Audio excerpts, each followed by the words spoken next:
Okay, today I'm speaking with my good friend Bryan Caplan, and this will actually be the second time we talked. So the first time we talked was the first episode of this podcast. So yeah, I'm really excited about this. All right, it's fantastic to be back here, Dwarkesh. Great to see how well you've been doing for yourself. And now it is my privilege to get to speak to you. Excellent. Okay, so today we're talking about your book, Labor, Econ Versus the World, and it's a collection of your essays throughout the years, and I highly recommend it. Okay, so here's my first question. What percentage of the working age population is zero or negative productivity? It's a good question. So this is working age population, not actual, those, not the ones that are in fact currently working. Yeah. Let's see. Well, I'd be inclined to say probably something like 3%. Although, of course, it's much higher if you just make someone do a job that they're not suited for. Right. So again, whenever people talk about zero productivity workers, I often want to say the fact that someone has zero productivity or negative productivity at the job they're doing doesn't show that they are a zero or negative productivity person. Could just be that they are mismatched to the job. A common misunderstanding, actually. So yeah, I think it is very low for the working age population for any job at all. One of the things that labor markets do, of course, is fire you from jobs where you have really low productivity, which encourages you to search around for something where you are actually productive. So then what's the explanation for why labor force participation is like 60% or something? So there's like a gap of about like, like the 37% or something of people who could be contributing but are not. Well, I mean, the biggest explanation is working mom, or not working moms, rather moms of especially of young kids who don't want a job because they are busy taking care of their kids. So I say that is the first and foremost one is family responsibilities. There's a small share of people that are rich enough and there isn't any job that they like doing. So I think that's only maybe a couple percent of the population. Then you've got a larger percentage of the population where government redistribution means that they really don't have that much of a gain from working, at least in the short run. So I think often it would still, in fact, be better for them in the long run just to get a job, even if they don't make as much money when they're receiving redistribution, because you get training and connections. So in the long run, it is a better strategy. There's another chunk of people whose parents are just either really nice or suckers, depending upon how you see it, who will just take care of them. There's, of course, spouses, even when you don't have kids, or romantic partners who will take care of you, even though you are not working. Right. And then finally, well, this is not, this category does overlap with the others, but then there are guys who just really don't want to go and conform. Most often what they're doing is they work sporadically and they have a job and then they're difficult and they get fired and then they are unemployed for a while and then they find another job. So like there's one of my favorite books on poverty, which is Promises I Can Keep, talks about the problems of single moms. And one of the main things that it talks about is they're not happy with the fathers of their kids. And then the question comes up, well, is the problem they can't find jobs? And they said, no, he finds jobs all the time. The problem's keeping jobs. So I think that's another part of it.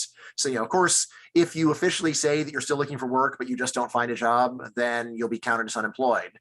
But if sometimes you just say, screw it, I'm not even looking, and then they record that in the stats, then that will come out as saying that you aren't even trying. So. Yeah, so I'm glad you brought up. Poverty. So you emphasize in the book the success sequence. So this is the idea that if you get married before you have kids, you get a high school diploma, and you work full time, then you're virtually guaranteed to not be in poverty. So now this raises a question in the United States, anyway. Oh, sorry, yeah, in the United States. Yeah.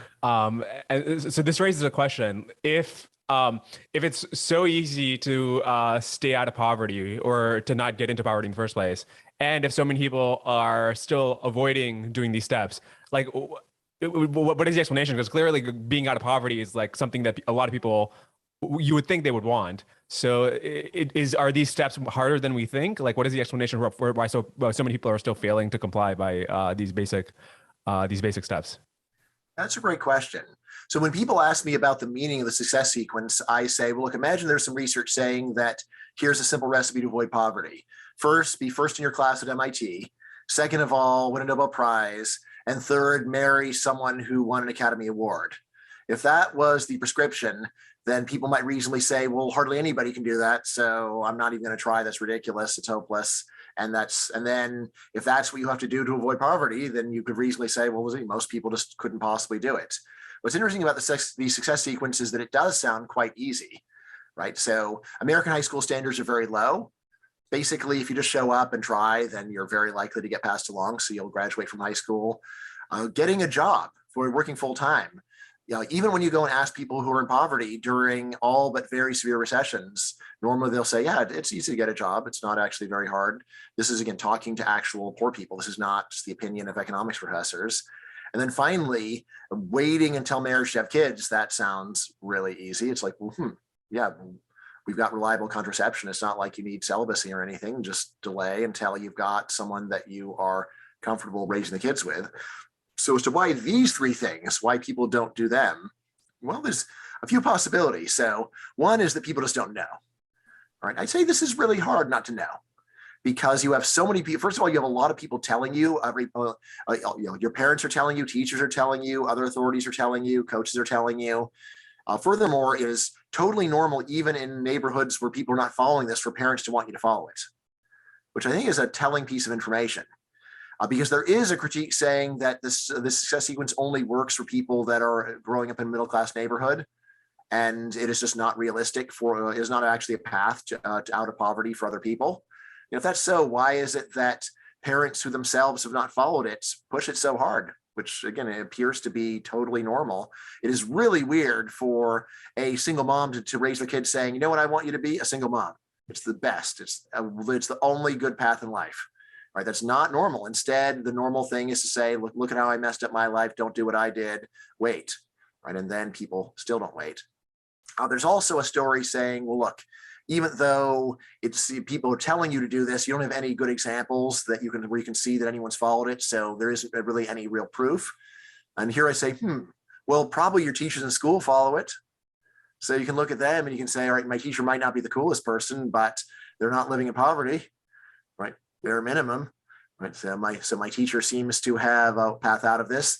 Furthermore, it's actually very normal, even in poor families, for there to be successful members of the family who have escaped poverty, and normally do it by following the success sequence. So you'll have a relative who's in a family of single moms, but this is the one that didn't do it. And this is the one that waited and followed the path. And you will see her at family events. People may have some resentment.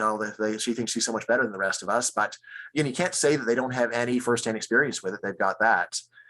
So I think the story that makes the most sense to me is it does require some impulse control, right? Which is not fun for people right now. So yeah, finishing high school, it requires that you go and sit there and be bored. I remember high school; it was really boring. So especially when you've got young people that are making decisions. Young people are famous for low impulse control. Same thing for working a job. A lot of what you're doing on a job is humiliating yourself, honestly. Right? There's a customer who's mistreating you and yelling you or being rude for no good reason. And to keep the job, then you say, yes, sir, I'm terribly sorry, sir. And your pride says to say, hey, don't talk to me that way. What do you know? You're the one that screwed up. And you're not supposed to say that on a job, and it requires impulse control to keep your mouth shut. And then, of course, most notoriously, avoiding kids that you're not ready to have requires impulse control. Right. And indeed, I would say that in all the work on poverty that I've read, I would say that poor sexual impulse control is actually the root of almost all the other problems, because it's one where a lapse in judgment actually leads to long-term responsibilities in a way. So you can recover from yelling at a customer, getting fired. All right, fine. You burn some bridges, but you just look around, you get another job. But you really can't easily recover, especially if you're the mom, from having a child where the dad isn't going to help you or the other parent is going to help you. It does mean that for 18 years, you really are trying to, at best, juggle a lot of complicated responsibilities. Right. And so I guess most crucially, I see one of the main critiques of the success sequence, by the way, is that full-time work does almost all the work. Now, my understanding from Brad Wilcox, that's not true, and there actually is a marginal effect of the other pieces besides full-time work. But even if the full-time work critique were totally correct, the question is, well, how easy is it for a single mom to do full-time work? And yeah, it's really hard. All right. Now, as to why people don't do it, despite the fact it's just some minor impulse control, and then you'll have a much better life. I mean, the answer for that is, well, hard to say. I mean, I would just, if the person were asking for advice, I would say, look, this is really easy, do it. And they don't do it anyway. And I said, man, it was so easy and you still didn't do it. Like I told you what to do. Why didn't you listen to me? And there's the classic response of the irresponsible young person, like, why did you do it? I don't know. I don't know. And it's one that's timeless, where young person does something where it seems like it was really easy to do the wise thing. They were told what the wise thing was. They didn't do it anyway. And what more can you say at that point, other than, gee, you've really messed up and you're no longer a child and you're now going to be paying for this for a long time. Sorry. Yeah, so there's Charles Murray's story in Coming Apart, which is that actually the culture isn't emphasizing these values, or at least like the elites in the culture are not emphasizing these values that they live by, right? So in that way, you can say like, oh, it's like, it's the elite's fault for not emphasizing these values that these people don't know about anyways. Or I'm sure you saw Tyler's review of your book on Marginal Revolution, where he said about this. I mean, he was broadly praising your book, but he said about this point that, oh, you're underestimating like the cultural factors that might get in the way of somebody achieving the success sequence. So I wonder what your reactions are to those. Yeah, so Charles Murray, I would say, look, there's probably a little truth to this, but it's a pretty damn lame excuse. Say, yeah, well, gee, why did you go and drop out of high school and fail to get a job and then have kids before you got married? Like, well, the elites didn't tell me enough that I should do these things. Like, look, there's a lot of people telling you to do this stuff. Teachers are not at the highest level of elite, but relative to a poor community, teachers are elite. You got parents, you got ministers.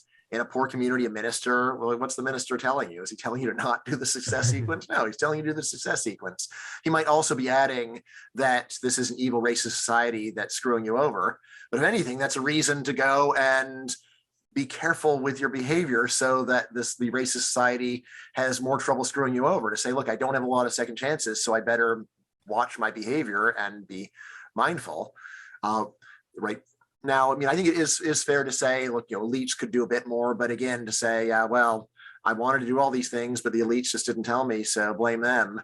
It's a pretty lame excuse. It's about at the level of saying that you went and put your hand in a blender because you saw it on a cartoon. It's like, come on. Right. Yeah. Like, I mean, if you're 10, then it's literally tell the parents, hey, well, don't let the kid watch cartoons if they're just going to copy whatever horrible thing they see Bugs Bunny doing. But if they are at the level where they know the difference between cartoons and reality, then it's like, hey, like, exercise some responsibility there.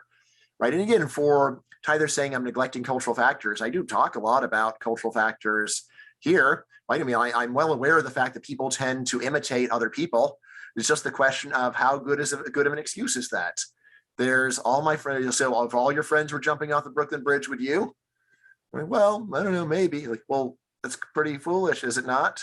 Do you really even need me to tell you not to jump off the Brooklyn Bridge just because all your friends are doing it?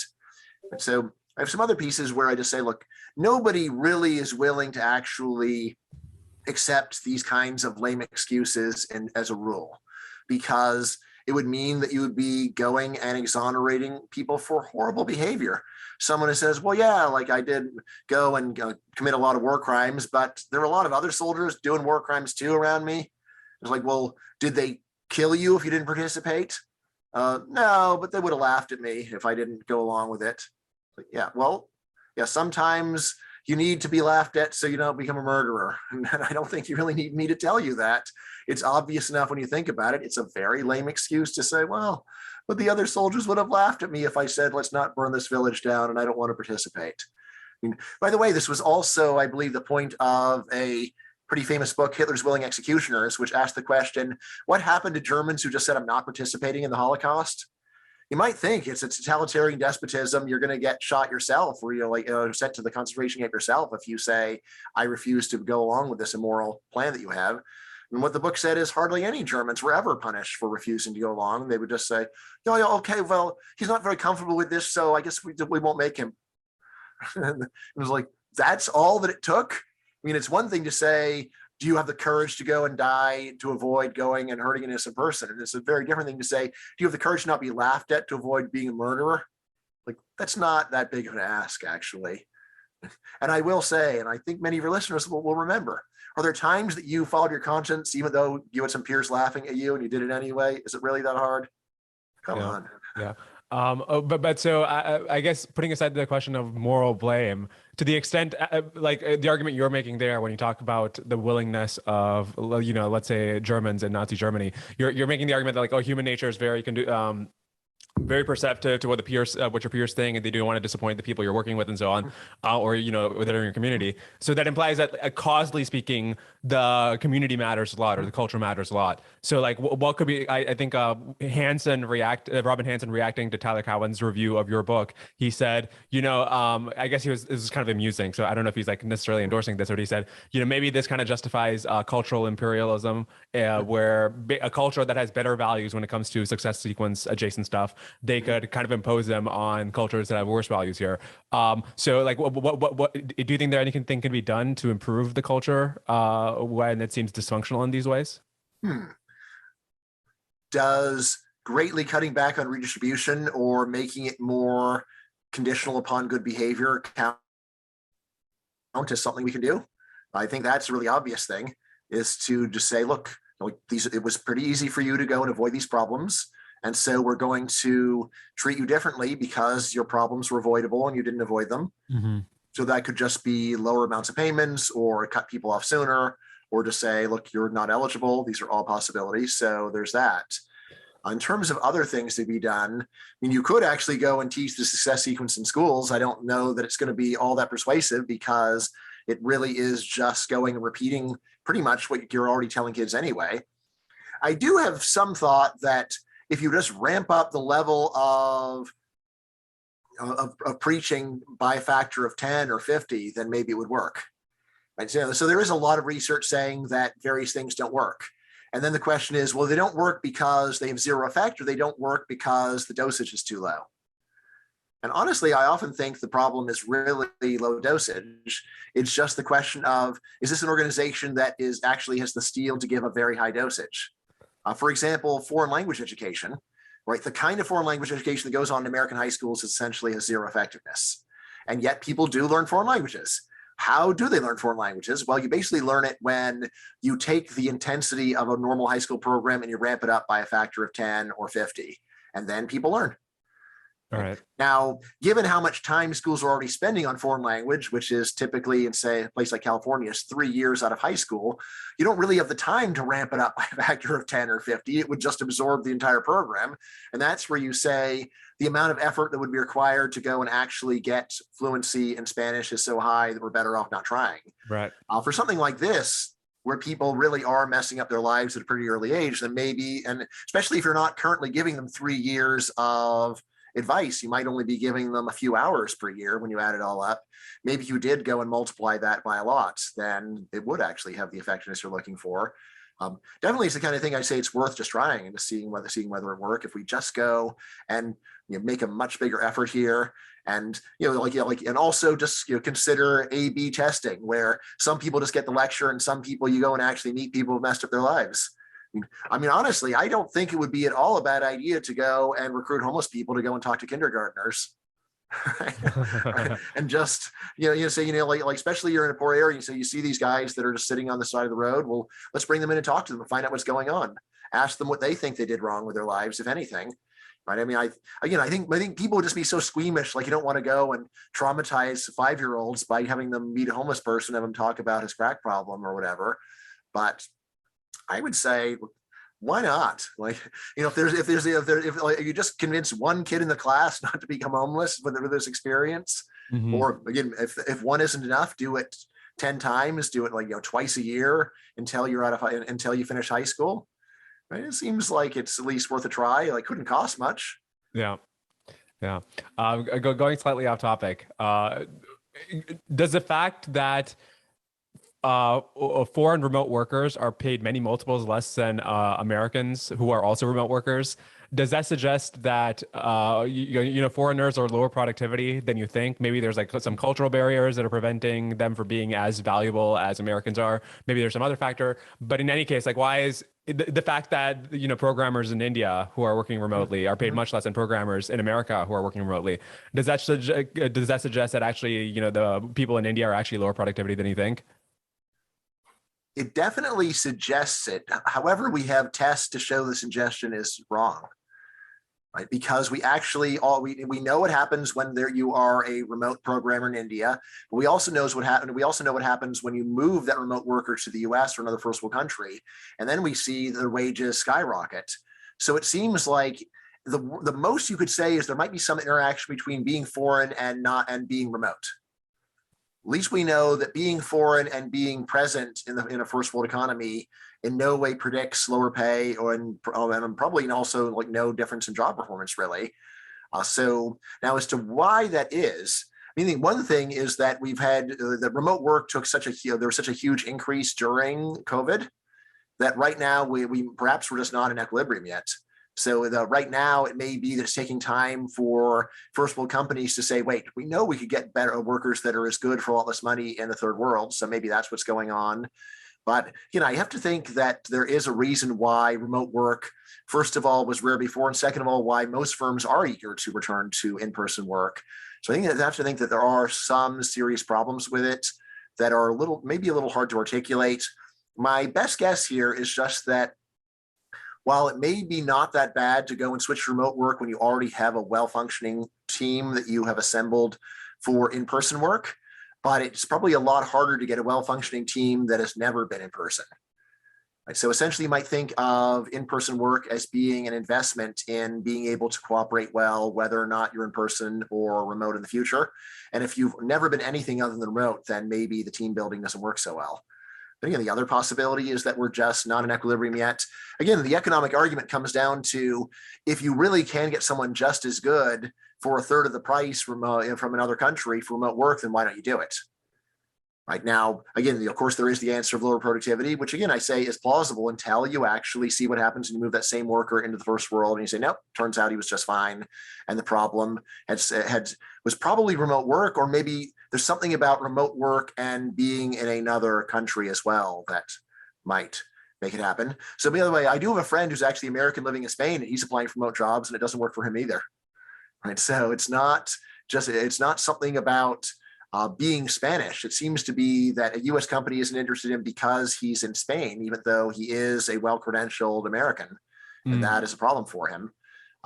Now, again, like you might say, why doesn't he just claim to be in Michigan? Though the problem is he's been in Spain for a long time, and therefore his whole CV is Spain oriented. So it looks like it looks like he is not well integrated into the US labor market at this point. But it is a very good question. Is that a potential explanation occurs to me? I don't know if this makes any sense, but could you apply the signaling explanation here? So, just like college, going through the immigration process signals that you have high conscientiousness and high conformity, and you're like gives you like more information about their like background as far as like crime and other things are concerned, and even hiring within America would give, right? So maybe it's like a signaling story, like going through immigration, just the same way college is.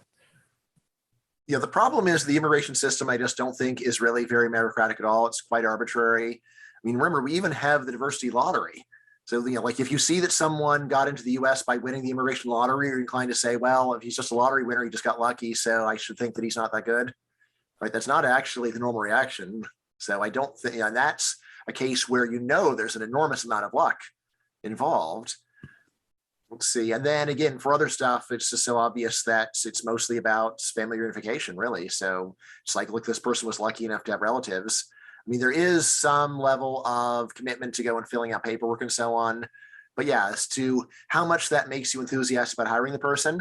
And then on top of all of this, we actually have a whole separate body of evidence on illegal immigrants, where employers definitely seem to be more reluctant to hire illegal immigrants, but almost all of that appears to be just the problem of compliance and getting caught, right? And we know this because we actually have the experiment of when you regularize illegal immigrants, then very quickly they get a big raise. So again, if you're an employer and you really thought that it's only the legal immigrants that have signaled something good about themselves, then when you see that there's an illegal immigrant who was regularized, then you should hold it against them and say, well, since he didn't go through the normal process, then I have to think that he's of low quality compared to other immigrants. And this does not seem to be the normal reaction that employers have. Normal reaction is, great, now I can hire the guy I wanted to, plus I don't have to worry about getting fined or shut down or raided or anything else. Yeah, that makes sense. What does the education system look like in equilibrium, given that there's no government cuts? Because if there's credential inflation, isn't it just like an escalating cycle? So like eventually, I mean, it wouldn't make sense like eventually to get to a point where you need a PhD to be a janitor, but like, what does the equilibrium look like? Yeah, great question. So I would say actually that if you keep the level of funding constant, then I would think that we've reached equilibrium already.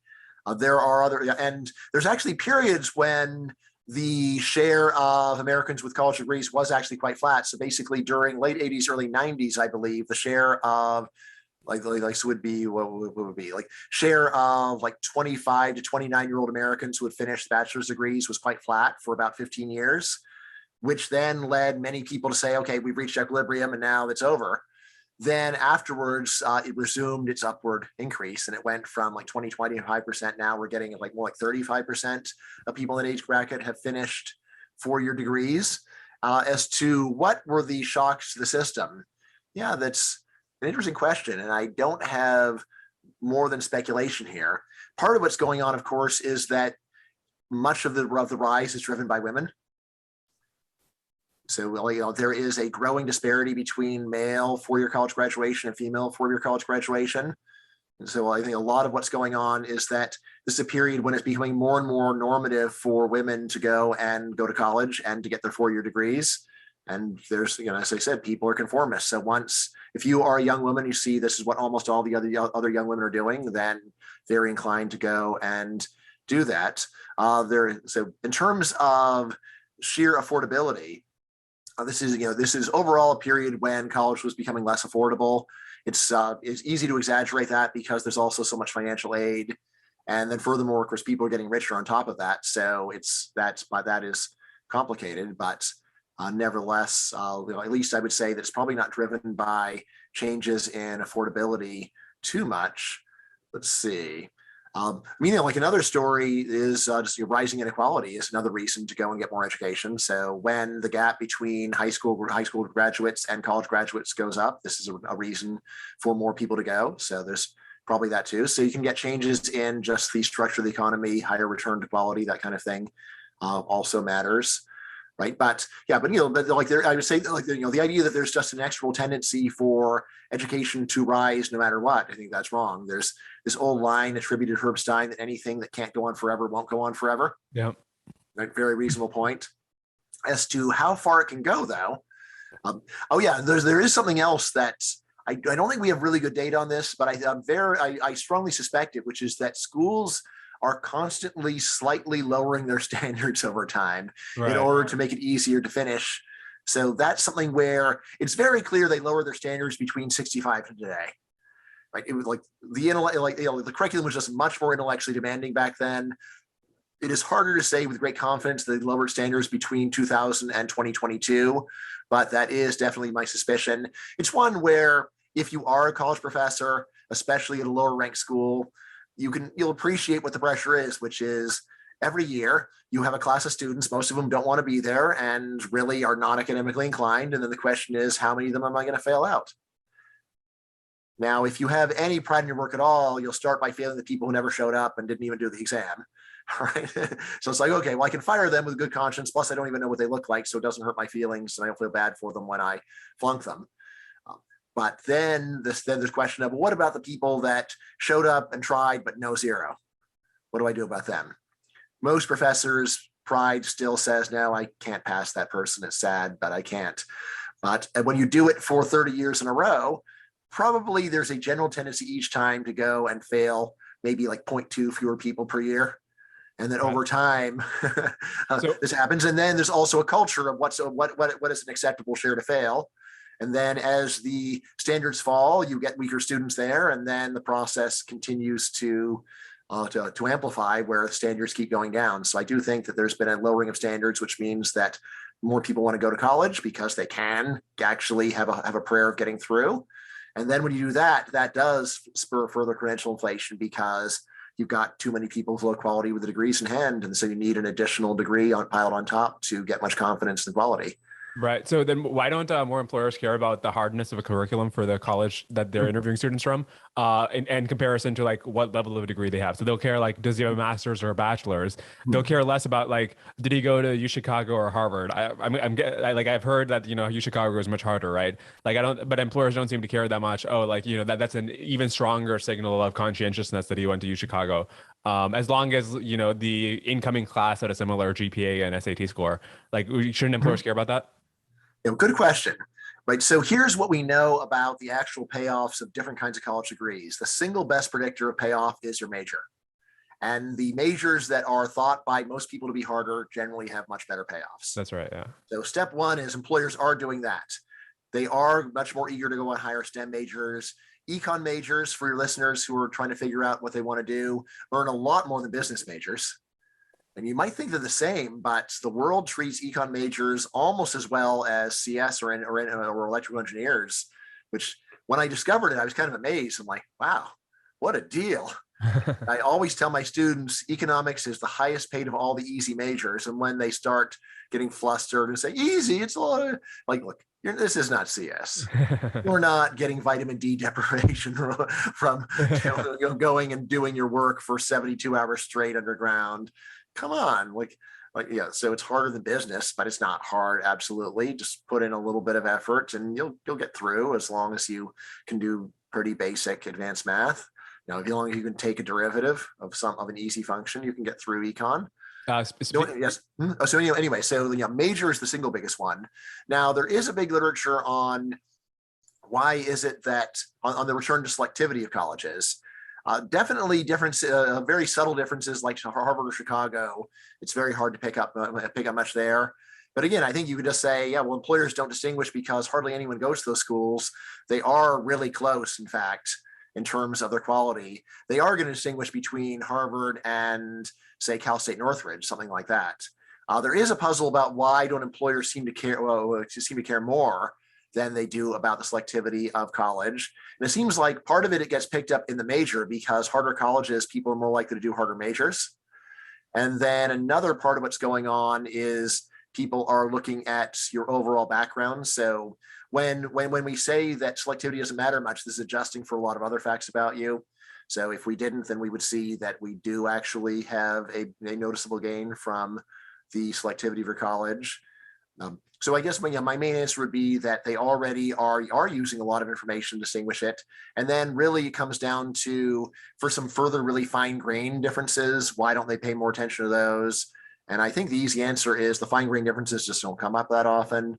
And then on top of all of it, so much of worker quality really does have to be observed. So it's enough to get you in the door, but there's enough uncertainty remaining where you can say, well, look, it's the difference between having, say, a 78% chance the person works out and a 76% chance the person works out. That's almost a rounding error. So if I have a little bit of other information on the person that would normally be 76, that can put me over the top and get me to go and give that person a chance.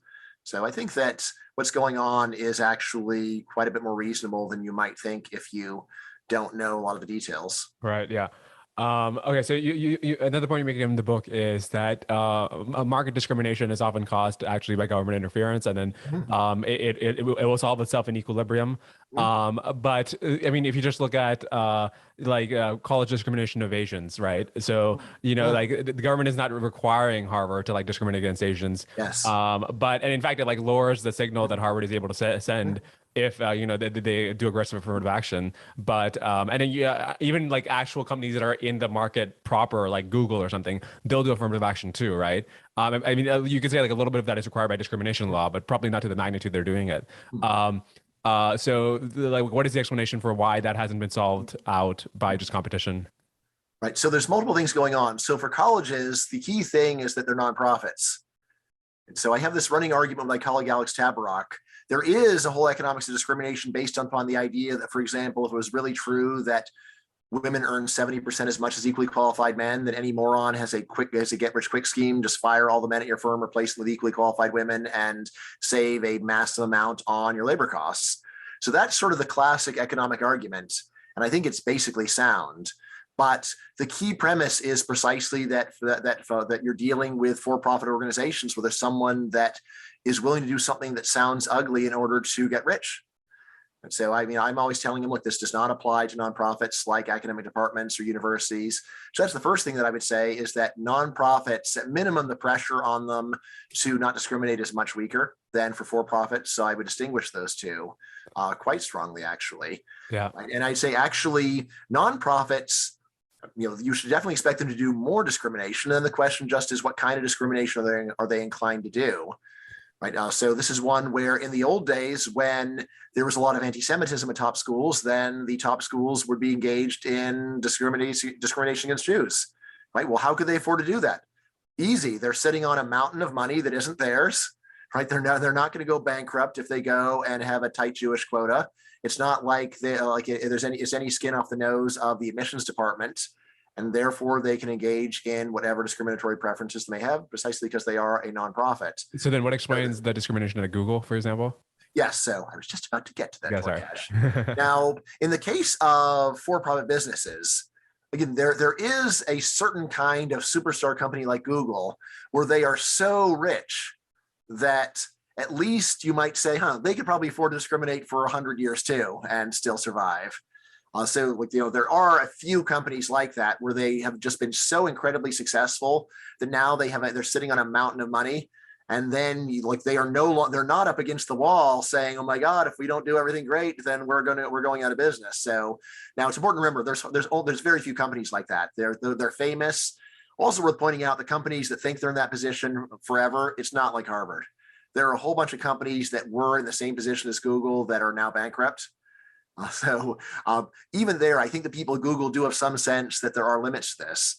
Now, in terms of what the actual role of discrimination law is, I think that in the case of colleges, they are definitely going further than the law requires, because they're true believers there, and the true believers are especially concentrated in the admissions departments. So that's where I'd say the main thing is the nonprofits. Although even there, they do have the threat to hang over the heads of other people in the administration, which is, well, we don't want to be perceived as doing clearly less than other comparable schools. Right? That is an important thing that you don't want to do if you want to avoid lawsuits, is to be obviously the group or the organization that cares less than everybody else and does less. So for nonprofits, I think that there is a bit of that. In the case of for-profit companies, I think actually that discrimination law is a major part of the reason why they actually are supportive of affirmative action, because they don't want to be less supportive than any comparable company, at least in an obvious way, for fear that then they will paint a target on their own backs.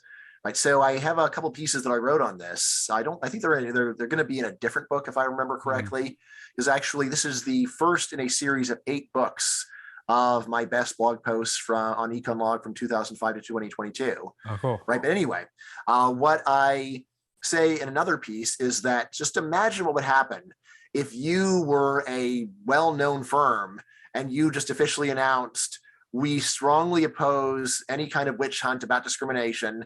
This firm is very fair, and we scrutinize all accusations of racism and sexism very carefully to make sure that you are not making false accusations against an innocent person. Now imagine that you very loudly say this. Right now, of course, there's protests and boycotts and so on that you might get. But on top of all of this, if you ever get sued, that is going to be discovered, and they were going to introduce it and say, this is a firm where they actively punish people for going and trying to insist upon their rights. And you say, hey, we were in compliance with the letter of the law. Well, how is a jury likely to see it? When they say, look, this is what a normal firm looks like, where you have a bunch of propaganda about how we are doing everything in our power to go and help oppressed groups. And then there's another firm, and then we show, and what do we have at this firm? This firm is where you say, at our firm, the battle against racism and sexism has long been since won. We consider it an extremely minor problem, and our presumption is that accusations will be false.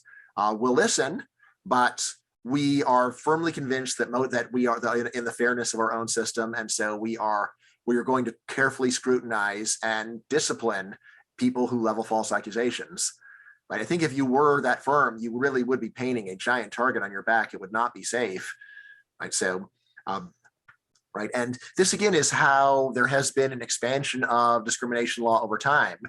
Right. So, I mean, if you just, so like sexual harassment law, like at the federal level, the first thing, there is no law against sexual harassment. Rather, this is just a judicial extension of the original 64 Discrimination Act. Because it started with saying, all right, well, look, obviously it's illegal to discriminate. That's what the law says. Well, what if that you're just treated badly? Right. Well, yeah, I guess that could be discrimination too, right? Yes. Well, like is discrimination because of your sex? Yes. Well, what if like women get paid the same amount, they get promoted the same amount, but there's a bunch of calendars with women in bikinis around the firm? Could that be discrimination? And then this is the origin of the law of the hostile workplace. Now, sometime in the 70s, there was one of my very favorite all-time court cases where there was a bisexual employer who was accused of sexual harassment. And he said, it's not discrimination. I harass men and women alike, totally, like I am totally within the letter of the law. Right. And if ever a person was totally legally in the right, was that guy. That guy, like I say, like unquestionably, he had the law on his side, but he lost anyway. So the court basically said, look, we're not going to let bisexuals get away with sexual harassment when other people can't do it. Like, no, we're not going to allow that. No.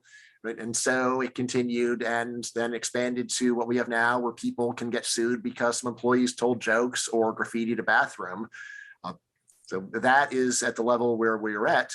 Now, again, this doesn't mean that most firms have much to worry about, but it's hanging over your head. And it's a reason, at least for prominent firms, to avoid doing anything, because prominent firms are like piggy banks, right? They're full of money and people are just waiting there. Hey, Elon Musk has a lot of money.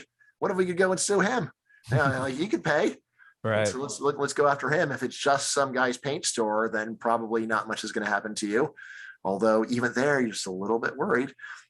Right. I guess. And now the other thing to remember is that a lawsuit is not just a loss of money; it's also enormously stressful. So don't underestimate just the worry of that, and just think about what is it like if you've been sued once. How do you feel about getting sued twice? Right? I think almost anyone's been sued once. They're like, that was a terrible experience for them, and they will be trying to think of ways to avoid having it again or having it happen again. One thing, of course, is to be super cautious. But there's a lot of ways of being super cautious. There's also the one where, like, well, I profile people who might sue me and I don't hire them. Something else you can do. Okay, so I want to ask you about mental illness. So you're aware of Hanania's book, where he explains that the unitary actor model can't explain American foreign policy. It's not one rational actor. It's these diverse interest groups that are within the establishment. I think I see where this is going. Huh?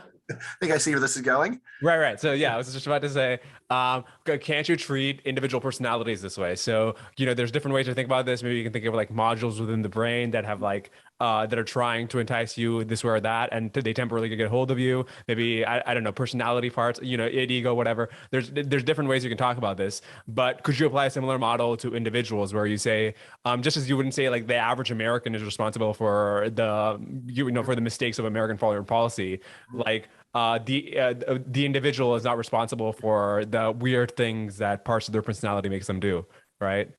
Right.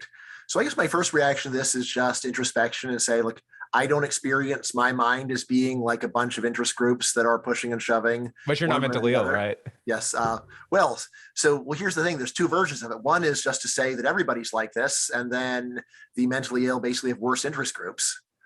And then the other one is to say that normal people are unitary, and then the mentally ill are outliers who are not unitary. Right. So these are two different stories. The main thing that I would say is there is actually a whole literature on hyperbolic discounting or self-control problems in general that tries to think of the mentally ill as being people that just fail to go and do the best long-run plan and instead focus on short-run plans. What I say is this is actually just a deeply wrong story about what's going on with at least the severely mentally ill. Here's the thing. The difference between people that get diagnosed as severely mentally ill and people who just have some moderate problems is precisely that the severely mentally ill are stubbornly convinced that they want to do the objectionable stuff they want to do. So basically, if you're someone that says, gee, I have these violent urges, I need to go to a psychiatrist, I'm trying to control my violent urges, what can I do? All right, you'll get classified as a moderately mentally ill person. But on the other hand, the person who is a full-blown serial killer, every second of their day, they're stalking prey, that person seems very unitary. more unitary than most people actually, and yet we'll call that person severely mentally ill, and that's the person who probably, if they're ever caught, will be found not guilty by reason of insanity. Why? Because they were so organized and determined and focused. Wait, So, but I would say like somebody like Ted Bundy, like maybe this isn't how the legal system works. I know Ted Bundy, actually, the story. At least I watched a documentary and then I read the Wikipedia article. So, or I mean, I watched a fictionalization and then read the Wikipedia. Yeah. It was, I believe, it was the Zac Efron version. Right. Anyway, I think that the fictionalization was quite accurate. So Yeah. I don't think he's going to be a good example for what you want. So let's go with it. Okay. Well, so some other serial killer who actually is a unitary. I actually don't know the story that well, but I think we have more sympathy for the person who has, like, I don't know, fits bad behavior, but is generally nice person. So we do understand, oh, like, this is a person who is not a unitary actor, and therefore we can sympathize with the part of him that's not this way. We sympathize more with them than the person who's like wholly mentally ill, but like is just pursuing a bad aim throughout, right? So I think that our understanding. Right, but I say there's still something weird about that, because you say, okay, so we got a regular person and we're not worried about them. Or we think they've got they're a unitary actor. Then you got the severely mentally ill, and we think they're unitary. And then we come down to the person who has fits, and we say they're the people where our regular story doesn't fit. That might be right? But it's weird. It's like, so the people that we normally think of as severely mentally ill also seem to be very, again, very unitary. So we're not going to. So that's our story is not that they are fighting against uncontrollable urges. Rather, they identify with the horrible urges. That really, there's really nothing to them other than this person. Like, that's at least the heart of the person, is that they are a person who stalks other people to torture and kill them, and this is the main thing that they do for fun, right? It's like, gee, really? Well, I mean, so I have read more than my fair share of biographies of serial killers. So yeah, it's the best story about them. There's a little bit of, oh gee, why am I this way? Oh well, trying to go and murder and torture another person. In the other case, that's one where I will say that I'm just more confused as to what's going on. I mean, again, some, like there are some cases where at least I'm very strongly inclined to say, like that. Look, like, it still seems to be very strategically designed to avoid social consequences. So someone who is not a homeless level alcoholic where they drink so much that no one even wants to have anything to do with them, but just someone who is periodically drunk to the point where their family is very distressed about it. Again, it's easy to say, like, this, the devil rum has a hold of me, but I was like, well, does it though? Or is it more of that's a convenient excuse for you to do some of what you obviously have a very strong desire to do? I'm not saying that is the absolutely every case, but still, I guess the way that I think about mental illness is we have this very large category that has emerged in modern society as such a, it is such a large share of humanity winds up getting so diagnosed. And a lot of what I wind up doing is saying, look, we can cut out a lot of this. A lot of this really doesn't, it doesn't make sense to think of it as a disease. And then we can remove half, we can remove half for some reasons, we can remove another 30% for other reasons, remove another 10% for some other reasons. And at the end, we're left with some cases where I'll just say, I don't know, maybe. It's just hard to say. Actually, my son the other day was asking me, like, what would make you most convinced that a person really did have what we think of as a mental illness? And I said, like, honestly, it would come down to, I had to have known the person really well for a really long time, and they always seem very honest and reliable. And then they say, I just feel something strange happening to me inside of my head. Right. And they said, like, isn't it weird that it's so heavily based upon firsthand anecdotes? And I said, well, the problem is that, like, there isn't really any data that for a stranger that would convince me they're super reliable. I really do have to have a lot of firsthand experience with the person to take their word for something like that. So that's really where I would come down. So, I mean, Thomas Szasz, who inspired a lot of this, he often spoke as if it was just a conceptual truth, and I don't think that's true. I think it's more of one where it's just what is the story about what's going on in someone else's head that makes the most sense. So when someone is doing something very strange, that makes the most sense to say that person has an illness that makes them do that, or does it make more sense to say that person is just very different goals than I do, but it doesn't mean that they are sick in any meaningful, in anything other than a metaphorical sense. Now, so, like an example that I thought about quite a bit is, like, what if I had a kid who wanted to become a nun? So, like, I want to go and marry Jesus. and be celibate and have no grandkids. Like, and honestly, if you know anything about all the value put on grandkids, that would be one of the worst things for me to hear. And I would just like, no, what are you talking about? It's like, well, this is just what I want to do. Right. And yeah, it would be tempting to say, no, you're sick. We have to go and get you to a doctor to go and explain to you how this is all based upon a delusion that you have this invisible spouse that's going to be your husband, but he isn't really real. And you're giving up your actual genetic figure, you're giving up your genetic future for this thing that has imposed itself upon you. And it's like, it's not really what's going on.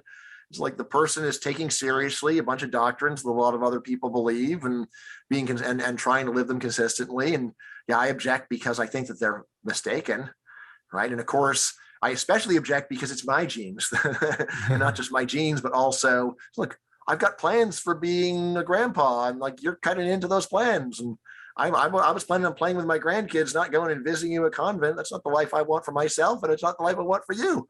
So therefore, you're sick. Right, very tempting, but just seems like a lie.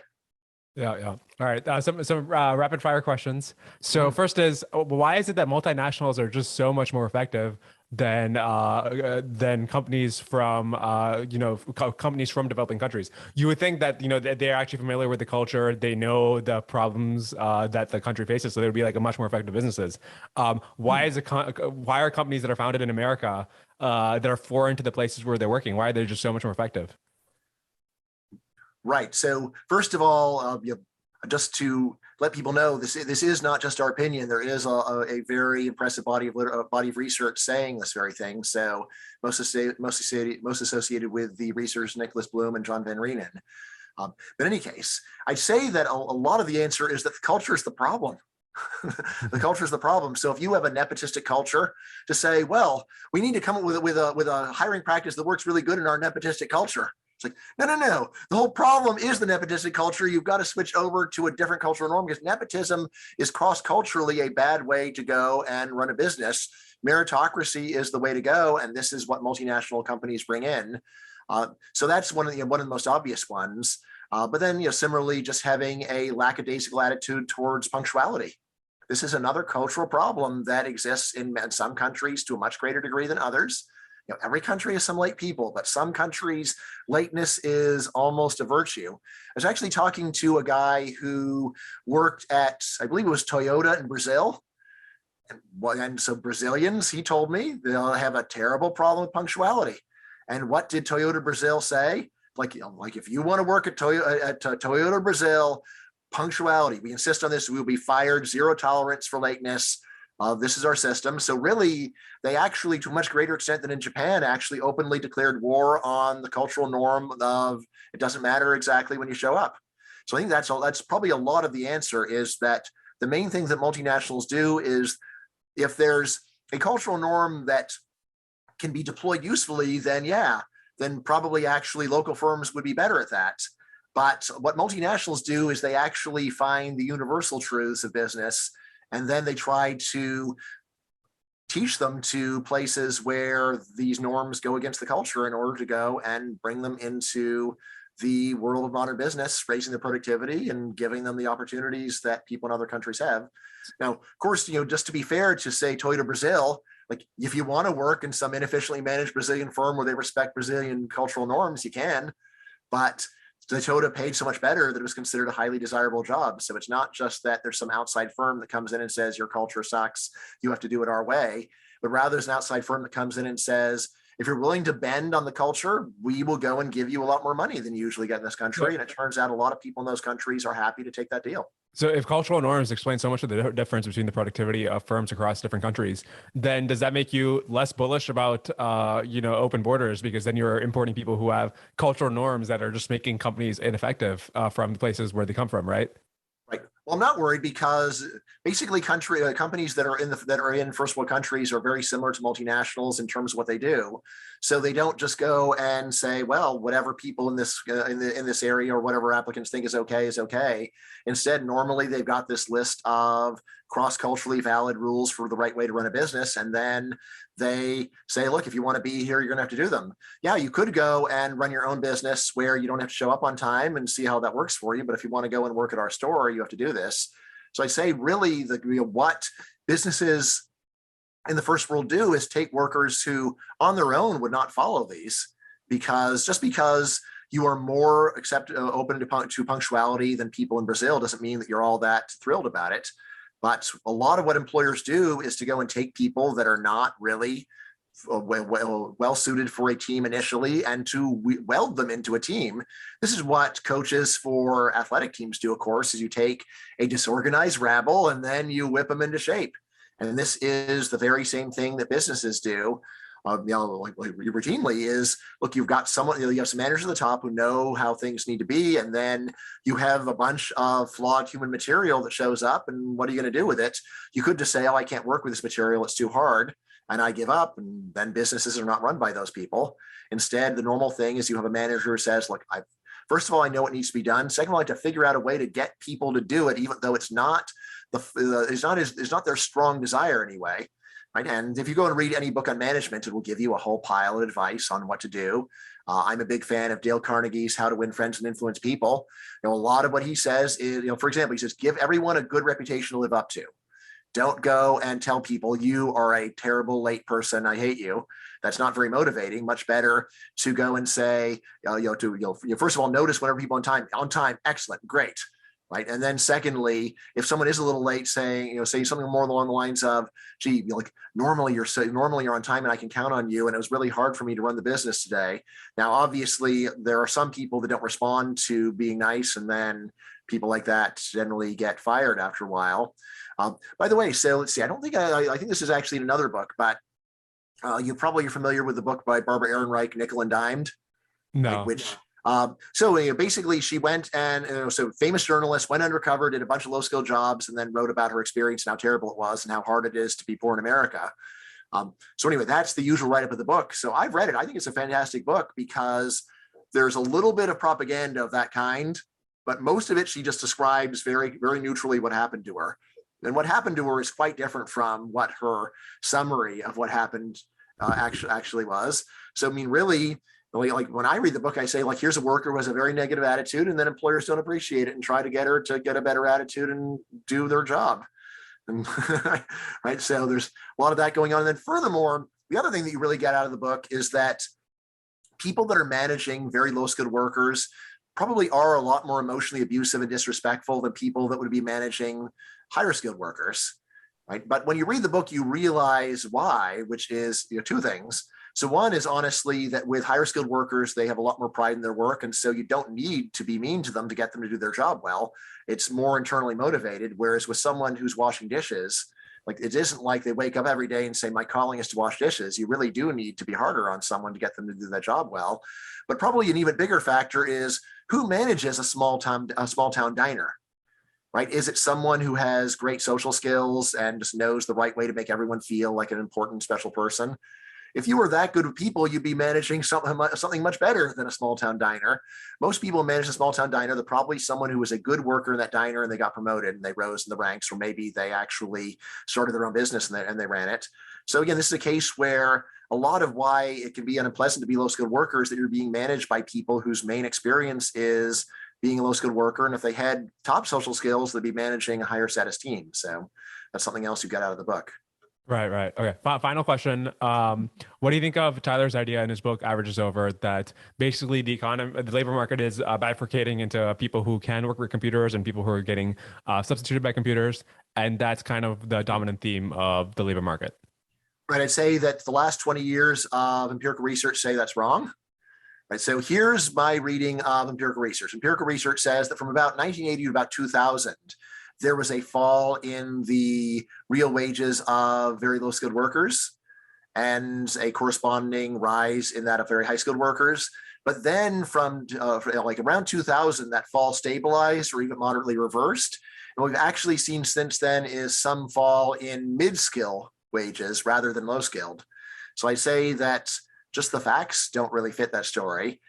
Then secondly, we can see during COVID, actually, there's been so many changes in labor markets, but one of the main ones is suddenly there is a great desire to go and attract low skilled workers, right? As to what's going on, I think there's a lot going on.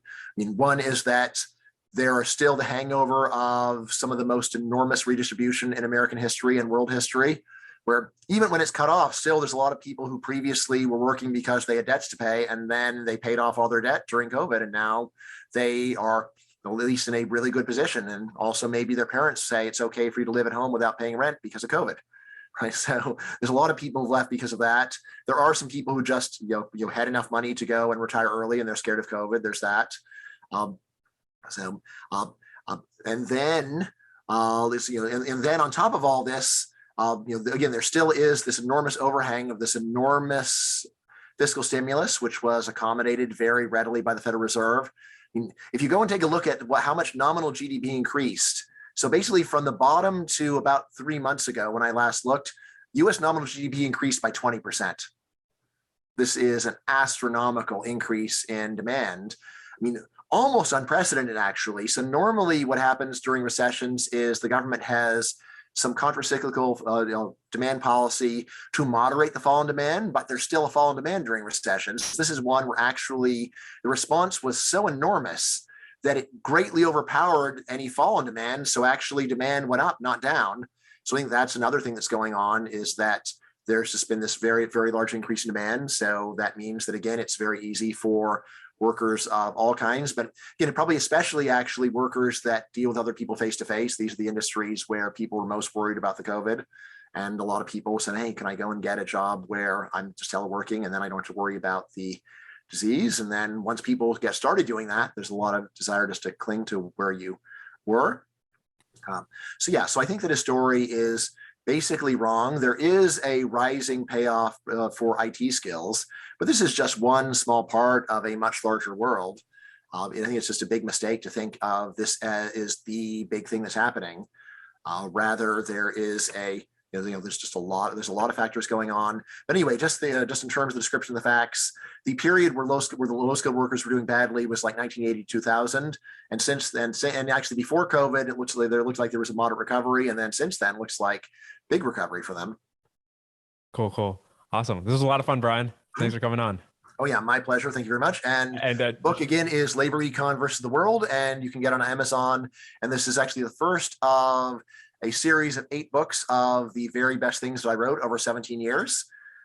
You can, by the way, get them all for free in the blog, but then you'll have to sift through thousands of posts. So this is where I try to curate them, and I organize them by theme. So if there's some particular topics that interest you more, you can buy the book on that and get all of what I consider to be the best things I've written on that topic. Yeah, and let me add to that the pricing is incredibly fair on Amazon, and yep, yeah, $12 for paperback and $9.99 for the ebook. Right. And then, I love the format of these sorts of essay compilations where it makes it really easy to binge read them, just like a couple pages at a time. And then it's a great way to like compartmentalize thoughts. So yeah, I highly recommend the book. All right, let me give a shout out to the 2 groups that gave me the idea for this. So Les Rung put out a little gift box of little books of their best essays, and I got one and I really liked it. And I read a lot of stuff that I wouldn't normally have read because I have these little hard copy books. And then actually my friend Mike Humer decided to self-publish an intro philosophy textbook, knowledge, reality, and value. And when he told me, and I asked him like, well, was it a pain in the neck? He said, no, it was super easy. And so that was the one that said, okay, well, why don't I try this, see what happens? And then I got the idea of doing 8 books. So next one will probably be out in like 2 months, say. Oh, cool. And that one will be Voters as Mad Scientists, essays on, or no. Actually, no. In fact, it will be How Evil Are Politicians, essays on demagoguery. That will be the second one. I see. Okay. Looking forward to it. All right. Thanks a lot, Rakesh. Talk to you later.